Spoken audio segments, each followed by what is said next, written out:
Bismillah. Assalamualaikum warahmatullahi wabarakatuh.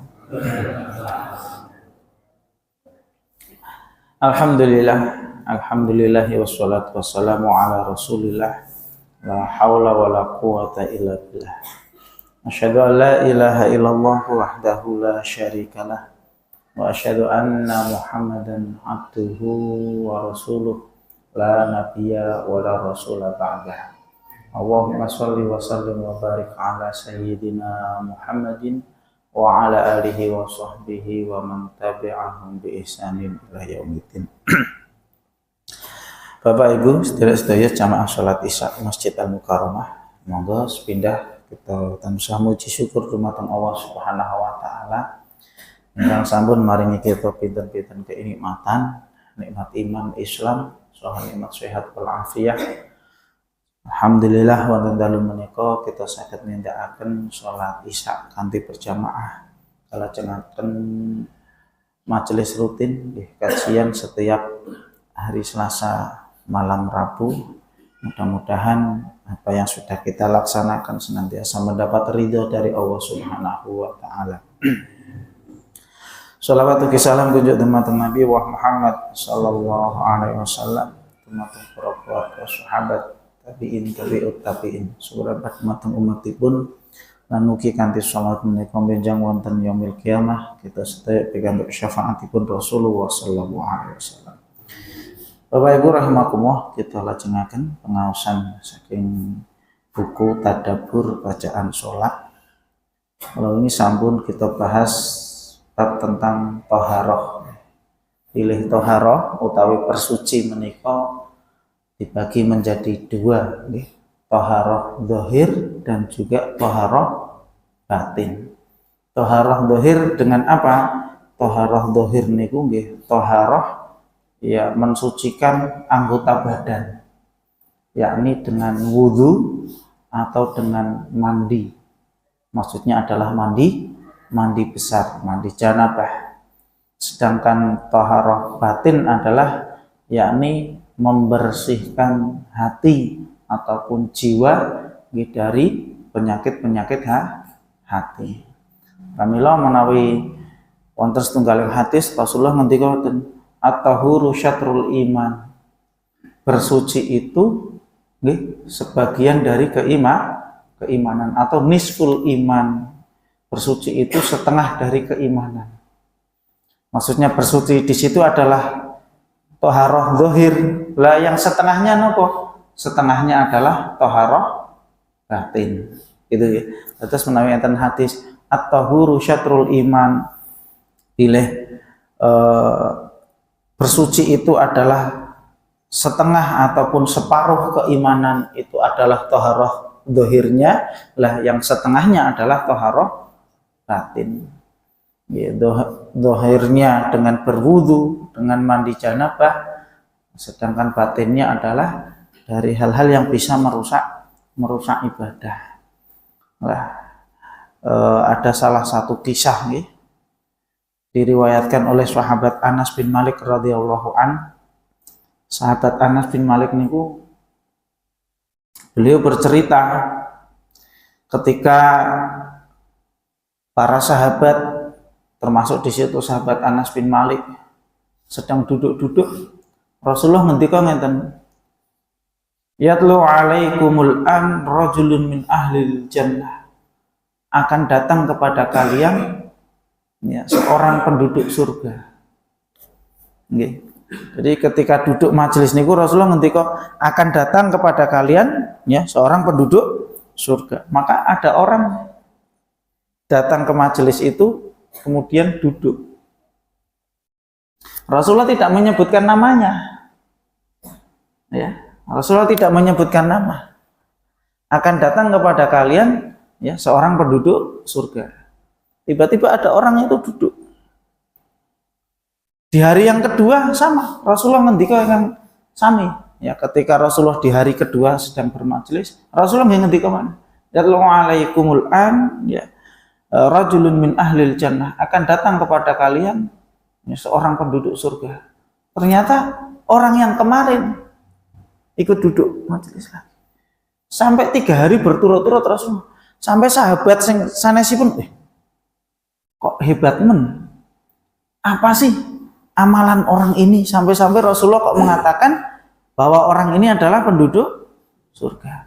Maka ada salah setunggaling sahabat dia menika Abdullah bin Amr bin Al-As ingin mencari informasi, ingin mengetahui amalan apa yang dilakukan oleh orang tadi sampai Rasulullah mengatakan 3 hari berturut-turut menyatakan dia adalah penduduk surga. Akhirnya Abdullah bin Amr Al-As beliau membuntuti orang tersebut, ya, mengikuti orang tadi. Kemudian Abdullah bin Amr beliau berkata, saya ini sedang ada masalah dengan keluarga. Boleh tidak saya nginep di rumah jenengan? Ya, padahal punya apa? Punya misi, pengen ngerti apa sih amalannya. Kok sampai-sampai Rasulullah ngomong kok ngendika kok bahwa ini adalah penduduk surga. Oh ndak apa-apa, monggo katuran pinarak jenengan ajeng nginep. Akhirnya nginep. Ya. Nginep itu dengan harapan pengen mengetahui amalan orang tadi. Nginep selama 3 hari. Ya, nginep 3 hari. Ya, lah ternyata ya Abdullah bin Amr ini menceritakan ketika nginep di sana itu ya nggak ada yang spesial. Jadi ketika malam hari Abdullah bin Amr sebagai tamu bangun sholat tahajud. Lah ternyata si tuan rumah malah turu wanteng. Lah ngene kok penduduk surga. Orang sholat tahajud ngene kok penduduk surga. Apa? Sampai heran. Paginya ya juga tidak puasa sunnah. Kan gitu gitu. Paginya nggak sahur, nggak puasa sunnah. Ya. Sampai-sampai kok kayak nopo nggih? Kok kayak muskil niku pripun nggih? Apa Mas Amir? Muskil itu janggal. Ya mustahil. Kayak muskil, kayak mustahil. Lah iya, jarene penduduk surga kok ya ora rajin sholat tahajud. Kok ya ora poso sunnah. Ya. Akhirnya 3 hari berlalu, Abdullah bin Amr Al-As bloko akhirnya Pak. Ya sebenarnya saya nginep 3 hari di sini ini tidak ada masalah dengan keluarga. Ya memang pengen nginep, pengen ngerti amalai panjenengan niku nopo. Krenten kula mireng saking Rasulullah, pilih panjenengan niku ya termasuk nanti yang akan ya masuk ke dalam surga. Lah dijawab sama orang tadi, nggih amal kula nggih kados ingkang jenengan lihat niku. Ya seperti itu, jenengan pun nginep ten griya kula 3 hari ya seperti itu yang Anda lihat. Ya, amalan yang saya kerjakan ya seperti yang Anda lihat. Lah ya kok ndak ada spesialnya kan gitu. Lah maka kemudian nggih mbon nek menawi ngeten Abdullah bin Amr bin Al-As pamit mau pulang, ya sudah nek gitu saya pulang.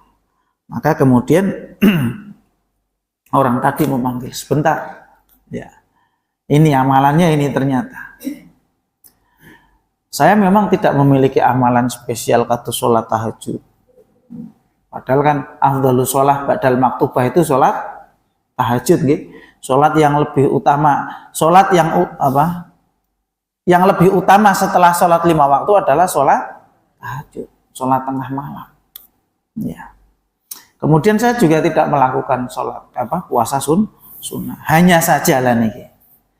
Hanya saja dalam diri saya itu tidak pernah ada rasa dengki kepada sesama muslim dan juga tidak ada rasa hasud. Dah orang eneng kok sing jenenge aku kok benci dengan sesama muslim niku ndak pernah. Nggih. Jadi beliau itu sama sekali ndak ada kok sama tetangga, sama teman. Atine itu selalu legowo. Ndak ada rasa dengki, tidak ada rasa hasud. Ya. Hasud niku napa to? Hasad itu adalah sifat Ya, tidak senang kalau melihat orang lain mendapatkan nikmat. Waduh, neng kancane untuk nikmat dhewe ini orang seneng. Nah, itu namanya hasad. Lah nek dengki napa? Dengki itu lebih parah lagi dari hasad. Nek dengki itu wes ora seneng, gitu nggih. Lah wes ora seneng, kayak duwe kepengin nikmat tersebut hilang dari orangnya itu. Nah, itu. Jadi orang terima ngomong orang seneng, tapi bagaimana caranya agar nikmat yang dirasakan oleh orang lain itu hilang? Lah itu namanya dengki. Lah kata beliau yang tadi, saya nggak ada kok iri, hasad, dengki kali sesama muslim, nggak ada. Cara aku dimusuhi ya wis tak gawe los. Jadi nggak ada beban dalam hati saya.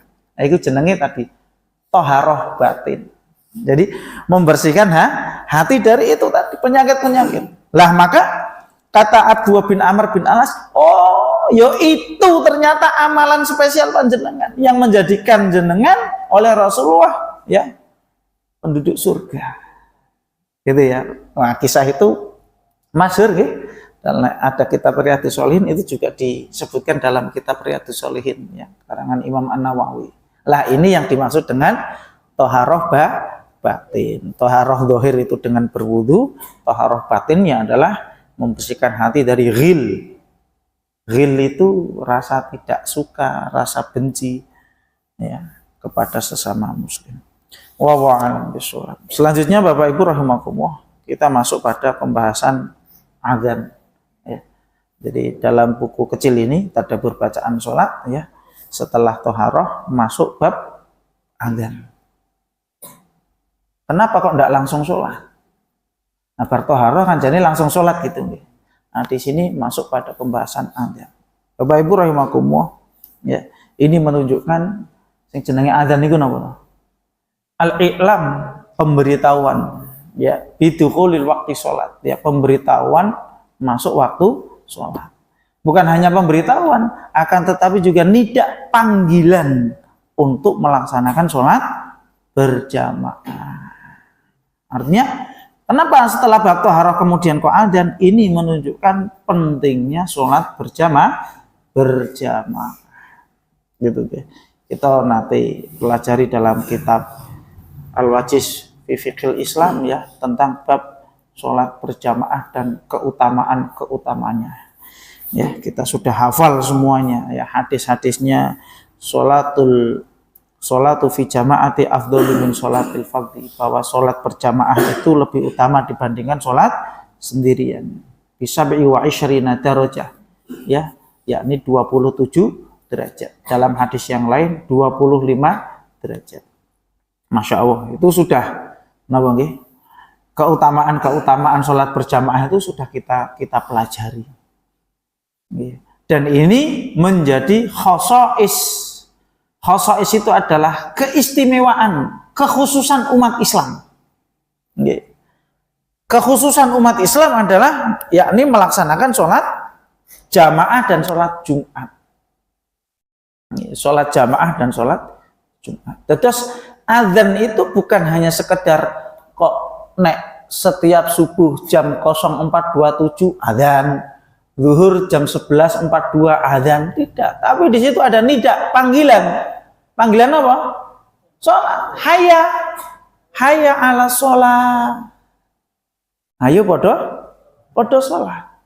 Hayya alal falah. Ya, ayo menuju kemenangan. Ayo menuju kesuksesan. Kayak kenapa tulisan hayya ala sholat kemudian hayya alal falah? Maka di ulama menjelaskan, mari kita mengerjakan sholat. Setelah itu, mari kita menuju kesuksesan.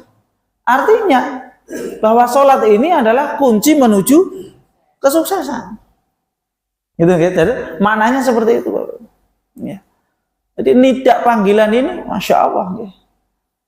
Adzan ini bukan hanya sekedar kok panggilan kalau setiap harinya ada 5 waktu dan di jam-jam tertentu, bukan. Tapi di situ ada ternyata ya makna itu adalah panggilan.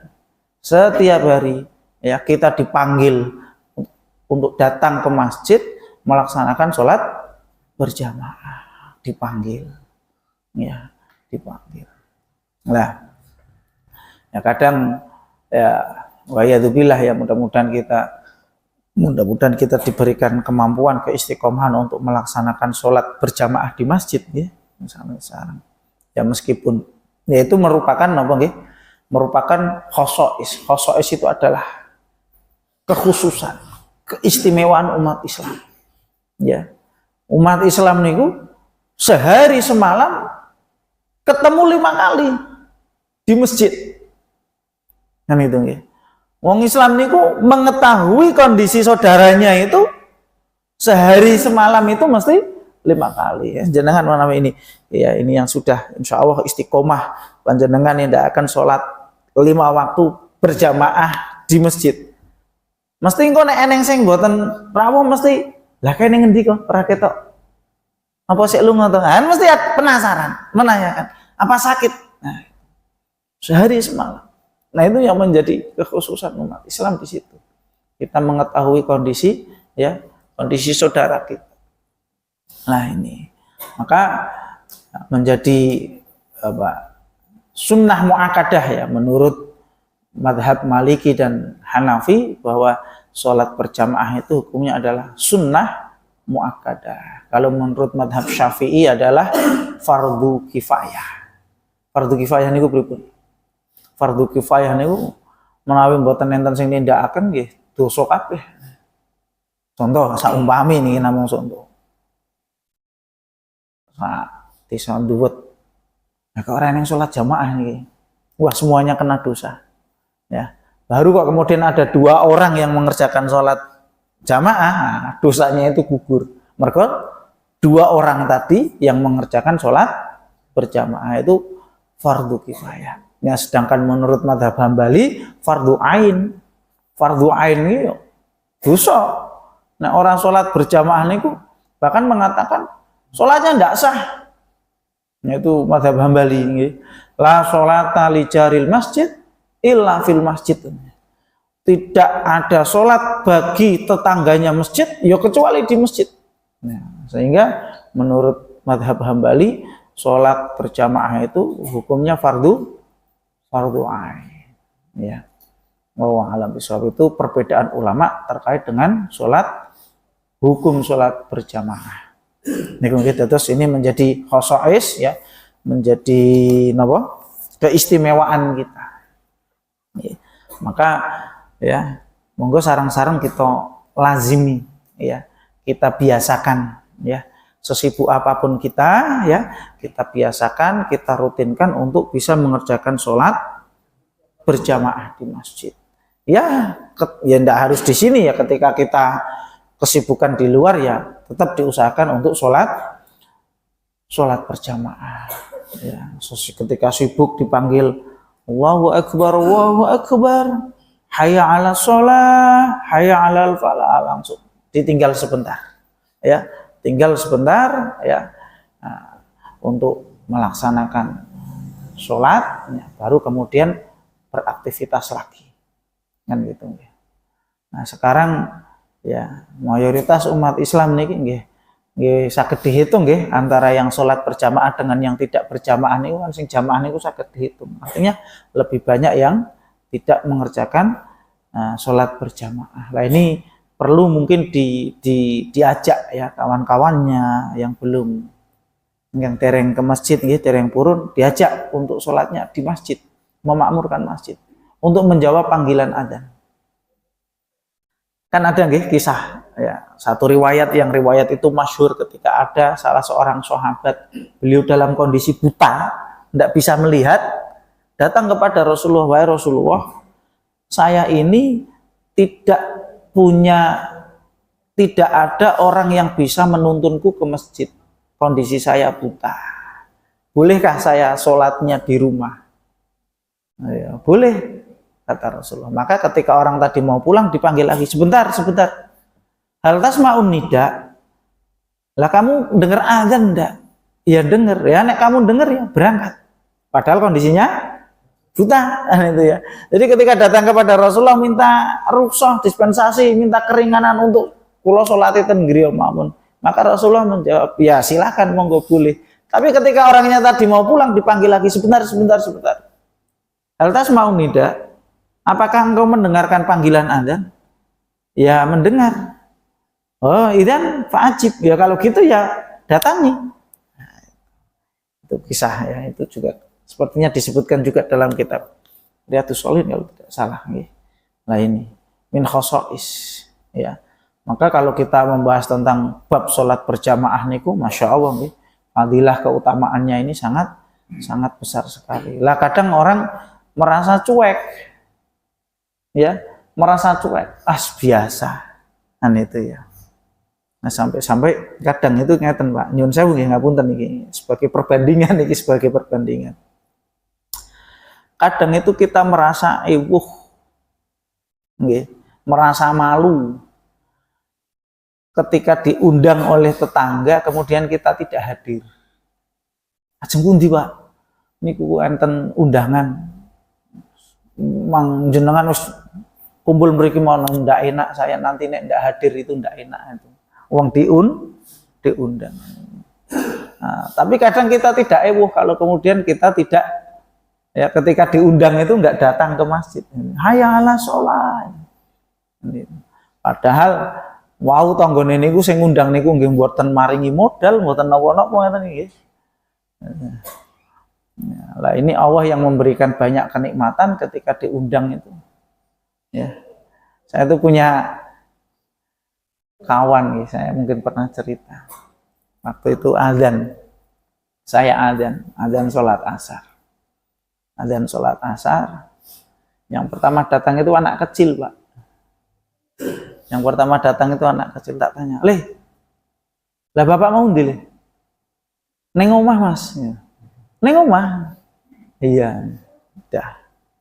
Akhirnya setelah sholat, "Kok bapakmu ora sholat di masjid?" "Gue masih sih repot di rumah, Bu, pokoknya di rumah gitu."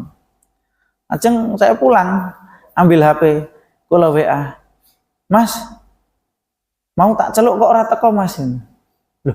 "Loh, jenengan nyeluk kula to Mas, kapan gitu?" "Oh tak celuk nganggo speaker kok ya ora teko." "Wah, nggih, ngapunten ya." Itu serius nggih, itu nyata itu ya. Jadi langsung kula tembak niku bar salat niku langsung kula WA, "Mas jenengan mau tak celuk kok mboten anu to, kok mboten teko." "Loh, napa jenengan nyeluk kula to?" "Wong tak celuk nganggo speaker kok." Banter guyu ya Mbak ini nggih. Padahal saya yakin beliau itu nek tak WA ngeten iki, "Mas jenengan ten griya, Mang jenengan ten nggen kula." Itu mesti datang itu, saya yakin. Itu nek saya langsung panggil itu, beliaunya langsung datang gitu. Nah ini kadang itu kita kalau diundang orang kemudian tidak datang gitu gitu. Nah, pas nalika diundang kan hayya 'alas sholat. Nah itu ya bablas mawon, ndak ada rasa ewuhnya. Padahal Allah yang memberikan kita rizki, Allah yang memberikan kita nikmat, kan gitu nggih. Allah yang memberikan kita kesehatan. Nah sing tanggane wau sing ngundang niku nggih jane nggih mboten nyukani napa-napa. Malah sok-sok ajeng nyuwun sumbangan gitu nggih. Diundang nggih. Niki kula nyuwun sokongan nggih, sumbangan saking panjenengan kula badhe enten hajat. Lah niki namung perumpamaan saja. Artinya mari kita bangun gitu ya. Kesadaran untuk napa? Salat berjamaah. Nggih. Ngantos-ngantos nggih Hatim Al-Asam niku ngendika ngeten. Musibatut fitin a'dhamu min musibatid dunya. Musibah agama niku lebih berat, lebih dahsyat daripada musibah dunia. Nah, beliau ngendika, walaqad matat bintun li fa'azani aksaru ya asyara alaf. Ketika anak perempuan saya meninggal, yang takziah itu beliau disebutkan 10.000 orang.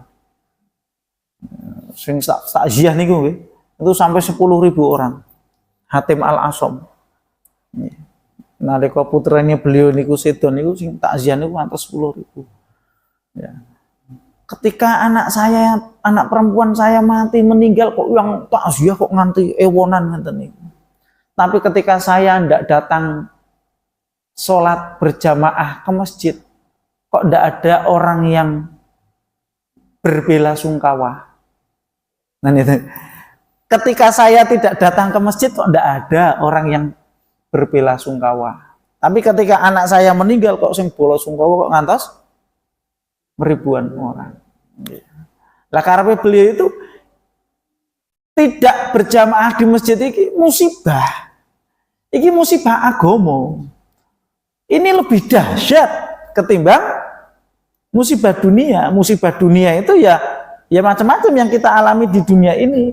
Ya kematian, ya berkurangnya harta, ya hilangnya harta, itu musibah di dunia memang seperti itu. Lah ini sehingga Hatim Al-Asam itu menganggap orang yang tidak mengerjakan sholat berjamaah di masjid ini merupakan suatu musibah. Ini merupakan suatu musibah. Nah ini napa nggih istilahnya nggih menyadarkanlah khususnya kagem kula pribadi lan ya semuanya jamaah ya untuk bisa melazimi sholat berjamaah. Oleh karenanya ya di sini pembahasannya setelah pembahasan thaharah adalah pembahasan adzan. Karena memang fungsinya adzan adalah untuk satu pemberitahuan ya al-i'lamu ya bi waqti shalah bi alfadhin makhsusah, pemberitahuan masuknya waktu sholat dengan lafaz khusus. Lafaz khusus niku mlengkang sampun engkang biasa kita mireng niku ya, dari mulai takbir Allahu Akbar ngantos la ilaha illallah. Masya Allah. Lafadznya khusus ya dan indah. Ya. Saya lihat di channel YouTube itu ya, sampai-sampai orang-orang non-muslim itu nek denger adzan ya neng sing marah-marah ya ada juga yang nangis-nangis. Padahal yang mboten ngerti maknane nggih. Jadi ada orang Brazil kalau tidak salah itu ada orang Brazil itu karena suaminya itu kerja di Arab Saudi ya. Istrinya sak boyong diboyong ten Arab Saudi. Nah itu si perempuannya itu punya kebiasaan. Jadi nah ini kan sudah waktu-waktunya ada. Kalau mau waktu adzan itu rumahnya kan tingkat. Itu si istrinya itu perempuan itu naik ke atas. Pengen dengarkan adzan. Kayak saut-sautan. Masjid mriku adzan, masjid mriku adzan, masjid mriku adzan. Bar niku nangis. Nggih, bar niku nangis. Nanti bisa dicari ada YouTube-nya Mas ya. Itu dicari. Jadi mau pengen ngrungokke adzan. Padahal bukan orang Islam. Ya. Nah, ketika ada juga reporter ya, ada reporter lagi wawancara. Ya sama di Arab Saudi juga. Ya. Bagaimana sih pingin ngerti adzan itu bagaimana? Diajak itu ke rumah tingkat yang tinggi gitu. Nah, kemudian ini sebentar lagi mau masuk sholat. Kemudian adzan itu langsung tiba-tiba nangis. Nah, gitu ya. Masya Allah. Nah ini ya. Jadi bukan hanya sekedar panggilan adzan ya, tapi kalau memahami maknanya itu, masya Allah, ya bisa membuat hati itu terenyuh, ya. Bisa membuat hati itu nangis. Ya, kalau saya baca di salah satu buku itu panggilan adzan itu, ya adzan itu panggilan yang tidak pernah berhenti, 24 jam katanya. Ya, karena ya niki ten mriki wau adzan salat Isya 18.50 gitu nggih. Geser ngulon nggih 18.51. Geser ngilan boleh 18.52 terus. Kan nyambung terus itu. Kan itu. Berarti nyambung terus. Itu panggilan yang tidak pernah ya, tidak pernah berhenti. Dan banyak juga orang-orang yang kemudian masuk Islam lantaran mendengarkan panggilan adzan. Ya, siapa itu yang katanya ada astronot di luar angkasa itu mendengarkan adzan. Ning luar angkasa Pak, ya bisa mendengarkan panggilan adzan, turun ke bumi masuk Islam, ya, menyatakan kemudian masuk Islam. Lah itu. Jadi al-i'lam pemberitahuan di waktu sholat, ya masuknya waktu sholat bi alfadhin makhsusah dengan lafaz-lafaz khusus. Ya, lah ini digunakan untuk panggilan sholat berjamaah, sholat 5 waktu. Selain sholat 5 waktu, enten adzan mau mboten? Mboten enten. Ya kecuali sholat Jumat. Ya, sholat Jumat berarti. Jadi adzan itu berlaku hanya pada sholat 5 waktu. Ya, dan sholat Jumat. Selain itu tidak ada adzan. Ya, tidak ada adzan. Ya. Sholat gerhana tidak ada adzan. Ya. Sholat Id juga tidak ada adzan. Nah, jadi ini ya terkait dengan adzan. Bahkan kalau para ulama menjelaskan ya adzan ini juga bukan hanya disyariatkan dalam sholat, dalam untuk panggilan sholat.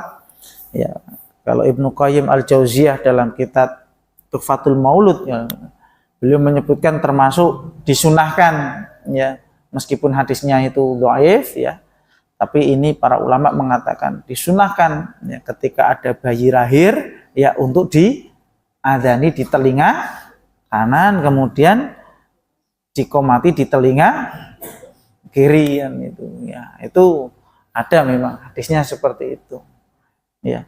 Atau bahkan saya mendapatkan penjelasan yang lain ketika terjadi misal hujan angin, anginnya kencang, nah, itu juga ya disyariatkan untuk mengumandangkan adzan juga, ya, yang demikian memang ada. Nah, itu terkait dengan adzan. Bapak Ibu rahimakumullah.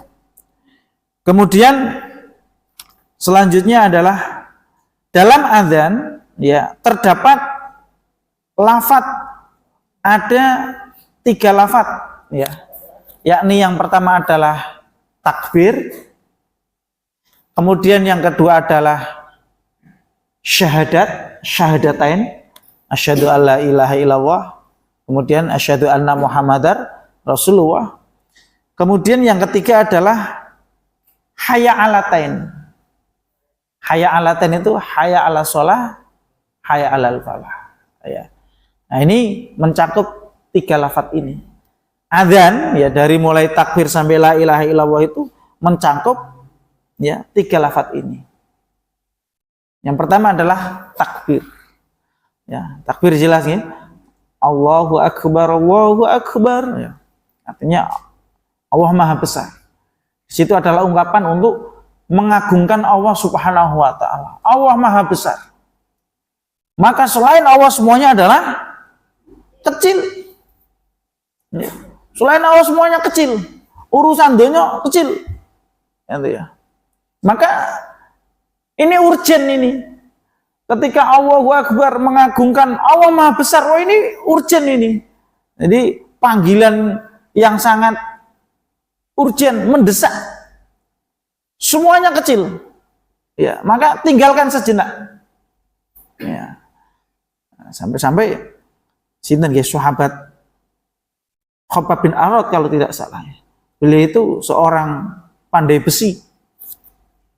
Ya, beliau itu kebiasaan, ya, ketika besinya sudah mau dipukul ngeten niki kok Allahu Akbar, langsung diselehne itu. Tinggal. Kita kan nanggung sih. Nah, itu gitu. Artinya apa? Di sini adalah pengagungan. Bahwa maknanya adalah, ya, menyadarkan bahwa Allah Maha Besar dan selainnya adalah kecil. Urusan dunia kecil, semuanya adalah kecil. Kita ini akan menghadap kepada yang Maha Besar. Ya. Kalau sudah menghadap kepada yang Maha Besar, ya sudah, semuanya yang menghadap itu adalah kecil. Entah itu pejabatnya, entah itu rakyatnya, ya, entah itu yang kaya, entah itu yang miskin, sudah semuanya sama semua di hadapan Allah Subhanahu wa taala. Jadi tidak ada kok kemudian ya, ada kasta-kasta, tidak ada. Ya, siapa yang datang lebih awal di masjid, ya, dia berhak untuk di depan. Ya. Sampai ada nggih, saya lihat itu di postingan itu, nyun sewu nggih, sing jenenge dokter itu kan orang yang berilmu. Nggih. Dokter itu kan orang yang berilmu. Di rumah sakit, dokter, was. itu makmum dengan cleaning service. Ya, cleaning service benesuk. Ngapunten nggih Pak. Sampuripun nggih Pak, ngeten niku lho. Ya, itu sama saya punya ada kawan ya rencang Fordamas juga. Beliau itu cleaning service. Ya, kemarin di bulan Ramadan itu saya kaget juga. Beliau cleaning service dijadwal menjadi imam taraweh di rumah sakit CIH. Ya, rencang Fordamas. Wah, mantap juga tukang cleaning service. Ya, makmumnya sinten? Ya, dokter-dokteran gitu. Sing dadi makmum malah dokter, padahal pinter ndi? Pinter sinten? Pinter dokter lagi. Nah, dokternya pinter-pinter. Neng ya itu tadi, nek sudah urusan sholat, nggak ada kok kemudian ya semuanya sama di hadapan Allah, semuanya sama. Nggak ada kok kemudian sekat-sekat. Berarti Pak Dokter paling ngarep. Gue saya ngasisten dokter saf kedua, terus yang perawat saf ketiga, cleaning service pakai buri, wah ya nggak ada sekatnya. Pasiennya buri dewe, repot juga nih. Nggak ada, artinya semuanya berhak. Nah, ini urgent ini. Jadi Allahu Akbar, Allah Maha Besar, pengagungan kepada Allah Subhanahu Wa Taala. Semuanya adalah kecil, ya. Selain Allah adalah kecil, maka ini adalah urgent, ya. Waktu urgent, panggilan urgent, harus ya tinggal sejenak, ya. Ya, man taraka syai'an lillah awadahu wa hu khairam minhu. Ya, barang siapa yang meninggalkan sesuatu karena Allah akan menggantinya dengan yang lebih baik. Ya. Makanya nek katanya ya, saya dapat cerita dari saudara itu kayak seperti di mana Mas? Kota 1000 masjid niku napa? Bima. NTB. Lombok napa no? Lombok ya. Itu katanya nek sholat Jumat semua toko warung tutup. Jalan itu ditutup, tidak ada aktivitas. Jalan-jalan itu ditutup dan ada petugasnya. Kados ten Aceh niku. Waya sholat Jumat, orang sholat Jumat konangan cekel, ya ditangkap oleh satpol PP. Ada kelilingnya itu. Jadi itu. Ini urusan dunia, ya, jual beli transaksi libur dulu, ya nanti dilanjutkan nanti. Jadi kalau ya, khususnya sholat Jumat nih, itu ada, gitu. Jadi jalan-jalan di gang-gang, apalagi kalau di kota-kota, ya, di kota-kota saja itu tidak ada aktivitas, tidak ada kemudian kok mobil lewat, motor lewat, tidak ada. Kalau sudah masuk waktu Jumat berhenti dan ada petugasnya. Lah petugasnya sholat Jumat apa mboten? Ya, petugasnya ora sholat Jumat malah, sholat duhur. Boleh apa mboten? Boleh, ya, karena itu termasuk udzur syar'i. Saya baca termasuk satpam itu udzur syar'i. Nek satpam lunga banget dibobol wong piye? Berarti satpam ning ora ben tiap Jumat bar ngono ora Jumatan itu diselang-seling kan gitu ya. Termasuk tukang parkir masjid. Tukang parkir masjid nggih mboten Jumatan. Mergo njogo motor. Ane tukang parkir melu Jumatan. Nah, gondol wong liya mengki. Ya. Nah, tapi tidak setiap Jumat digilir kados masjid biko nggih. Semakin hari kok semakin banyak jamaah kok dari luar karena banyak tukang-tukang niku kan nggih. Mampir mriku motor kok banyak. Ya ada kejadian juga. Akhirnya ya kita sama kawan-kawan saya ingin nih baik dibuat jadwal piket ya parkir motor ya, dibuat jadwal minimal dua orang. Jadi Jumat ini saya sama siapa, Jumat besok siapa sama siapa, ya itu dijadwal. Terus mereka ngapa? Nah mereka nyambut, semoga Pak Winara, semoga sepedanya kula sing parkir. Nah bertugas untuk jaga parkir, keamanan. Ya, di situ ya nanti ketika sudah qomat sholat Jumat, semuanya sholat Jumat ya mereka jaga di parkiran. Setelah selesai baru mereka sholat apa Pak? Sholat zuhur. Ya mboten sholat Jumat sing khotbah sinten. Nah, itu termasuk yang udzur syar'i. Ya, itu boleh yang demikian diperbolehkan. Ya. Terus ini sekali lagi berarti kalau panggilan adzan ini sudah urgent. Ya, ini panggilan penting. Aktivitas sementara berhenti dulu. Ya, aktivitas berhenti dulu. Ini kita akan menghadap kepada yang maha besar. Ya, Allah yang maha besar. Semuanya yang lainnya ditinggal dulu. Ya, kados kula panjenengan sami menawi entuk panggilan saka balai desa niku. Jenengan diundang Pak Lurah iki arep entuk bantuan. Oh ya siap, langsung budal. Masalahnya kok nek telat ora entuk ini. Dan itu ya, langsung budal itu. Mergo diceluk Pak Lurah kan gitu nggih. Arep angsal bantuan sama. Ya.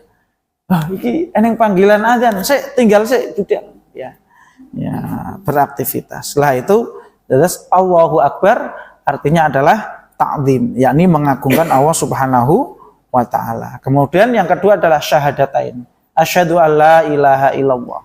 Asyhadu alla ilaha illallah artinya dia bersaksi bahwa tidak ada sesembahan yang berhak kecuali Allah Subhanahu wa taala. Tidak ada sesembahan yang lain. Nih, apalagi di masjid, ya. Di masjid tidak ada, tidak boleh. Di masjid kok nyembah selain Allah, tidak boleh. Masjid itu miliknya Allah. Masjid itu tempat beribadah untuk menyembah Allah. Maka ketika di masjid tidak boleh menyembah kepada selain Allah. Ataupun bukan hanya menyembah, ya, termasuk berdoa kepada selain Allah juga tidak boleh. Nah ini. Terus bersaksi, ya. Persaksian menegaskan bahwa tidak ada ilah, tidak ada sesembahan yang berhak untuk disembah ya selain Allah, dan juga itu namanya syahadat tauhid. Kenapa? Syahadat tauhid. Tauhid itu mengesahkan Allah. Ya, mengesahkan Allah dalam peribadahan. Nah, kemudian syahadatul Rasul wa asyhadu anna Muhammadar Rasulullah, dan saya bersaksi bahwa ya, Muhammad adalah Rasul. Kenapa Rasul? Utusan. Artinya kalau sudah bersaksinya ngeten Bapak Ibu rahimakumullah, konsekuensinya adalah ya kita membenarkan dan mengikuti apa yang diajarkan oleh Rasulullah. Ya. Dan ini dua ini tidak boleh hilang. Syahadatain ini tidak boleh hilang. Enggak boleh ke orang kemudian hanya wah nek ngono aku tak syahadat la ilaha illallah tok. Mboten syahadat Muhammadur Rasulullah. Islamnya tidak bisa, ya. Atau syahadat Rasul tok. Kula asyhadu anna Muhammadar Rasulullah mawon. Kemudian tidak syahadat la ilaha illallah, tidak bisa. Dua-duanya harus. Nggih. Syahadat tauhid itu berarti mengesahkan Allah, jazakumullah. Ya. Syahadat Rasul itu berarti ya bagaimana mengikuti Rasul ya dalam peribadahan kepada Allah. Ya. Terus nek namung syahadate la ilaha illallah mawon, kemudian tidak mau mengikuti syariatnya Nabi Muhammad, termasuk syariat Nabi Muhammad itu syariat sholat, itu tidak bisa. Ya. Makanya ada ya, ini di daerah Kebumen, ya, daerah Cilacap itu ada kelompok yang mereka hanya la ilaha illallah saja. Jadi ketika ada wawancara itu jalan menuju Allah itu kan banyak, tidak harus sholat. Mereka buatan purun sholat, bahkan mengingkari syariat sholat. Ada, mungkin jenengan dicari itu. Ya, ada orang Islam, ya syahadatnya la ilaha illallah Pak. Asyhadu alla ilaha illallah, ya, wa asyhadu anna Muhammadar Rasulullah. Neng mengingkari syariat sholat. Sholat niku mboten wajib. Sholat itu kan menuju Allah. Jalan menuju Allah niku banyak, katanya. Jadi orang mung sholat tok. Nah, dalane enten sing enten, dalane enten sing enten. Terus mboten kedah mesti sholat. Berarti sholat niku ora kudu, tidak harus. Bahkan napa nggih termasuk itu mengingkari syariat. Lah, makanya demikian bagaimana? Enggak sah. Ya. Lah ini konsekuensinya seperti itu. Kalau la ilaha illallah ya harus Muhammadur Rasulullah. Karena kita bisa la ilaha illallah itu caranya dengan mengikuti Muhammad Rasulullah. Ini kita syahadatain ini tidak boleh terpisah. Nah, kemudian yang ketiga, hayya alatain, hayya ala sholah, hayya alal falah, ya, itu tadi kalimat pertama berupa ajakan untuk mendatangi sholat, ya. Kemudian kalimat yang kedua, hayya alal falah, seruan untuk meraih kebahagiaan. Maka maknanya adalah bahwa sholat kunci kebahagiaan, kunci sukses. Kita kalau mau sukses, kita kalau mau bahagia di dunia dan di akhirat, kuncinya adalah sholat. Dan ini penting, perlu ditanamkan ya pada kita, pada keluarga kita. Sok kowe nek pengin urip sukses, ojo pisan-pisan ninggal sholat. Nah niku wasiate ngeten nggih. Nggih wasiate wong tua nggih, yang sepuh ya kepada anak-anak. Nek kowe pengin urip sukses, ojo pisan-pisan ninggal sholat. Am kuntum syuhada idh hadara Yaqubal mautu idh qala li banihi ma ta'buduna. Ketika Nabi Yakub niku pun sakarat niki nggih, sudah sakit, sakitnya itu sakit menjelang mati, beliau mengumpulkan anak-anaknya. Ya, lajeng berpesan, nek bapakmu mati, sok kowe arep nyembah sopo. Itu dalam surat Al-Baqarah ayat pinten niku? Am kuntum syuhada id hadara Yaqubal mautu id qala li banihi ma ta'buduna min ba'di. Tidakkah engkau menyaksikan ketika Nabi Yakub ya menjelang mati, beliau bertanya kepada anak-anaknya, ma ta'buduna min ba'di. Wahai anakku, apa yang akan engkau sembah setelah bapakmu ini mati? Nah, lah terjemahannya itu ya itu tadi. Ya, nek gue pengen urip sukses, pengen bahagia, jangan sekali-kali meninggalkan sholat. Karena sholat ini adalah kunci ya kebahagiaan dan kesuksesan. Wallahu a'lam bishawab. Lah menika ya makna dari adzan niku nggih. Kalimatnya ya tersusun dari 3 lafaz gitu nggih. Yakni adalah takbir, ungkapan keagungan, kemudian pengakuan terhadap keesaan Allah Subhanahu wa taala dan kerasulan Muhammad, dan yang terakhir adalah panggilan seruan untuk mengerjakan sholat dan panggilan seruan untuk meraih kebahagiaan.